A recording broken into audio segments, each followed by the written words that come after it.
તો મિડલ ઈસ્ટમાં વધતા તણાવ અને વૈશ્વિક બજારમાં ઉથલપાથલના કારણે દેશમાં ફરી એકવાર પેટ્રોલ અને ડીઝલના ભાવમાં વધારો નોંધાયો છે. પેટ્રોલના ભાવમાં પ્રતિ લીટર 3.14 રૂપિયા અને ડીઝલમાં 3.11 રૂપિયાનો વધારો થયો છે.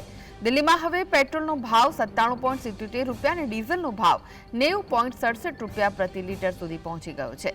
અગાઉ પેટ્રોલ 94.77 અને ડીઝલ 87.67 રૂપિયા પ્રતિ લીટર હતું, જેમાં હવે નોંધપાત્ર વધારો જોવા મળી રહ્યો છે. આંતરરાષ્ટ્રીય સ્તરે ઈરાન અમેરિકા તણાવ અને ક્રૂડ ઓઇલના ભાવમાં ભારે ઉછાળો આવવાની સ્થિતિ વધુ ગંભીર બની છે. ક્રૂડ ઓઇલ જે અગાઉ $70 પ્રતિ બેરલ હતું તે હવે $126 પ્રતિ બેરલ સુધી પહોંચી ગયું છે અને તેના કારણે સરકારી ઓઇલ કંપનીઓને દરરોજ હજારો કરોડોનું નુકસાન થતું હોવાની ચર્ચા છે. છેલ્લા 4 વર્ષથી સ્થિર રહેલા ઈંધણના ભાવમાં આ ભાવ વધારો સામાન્ય જનજીવન પર સીધી અસર કરી રહ્યો છે.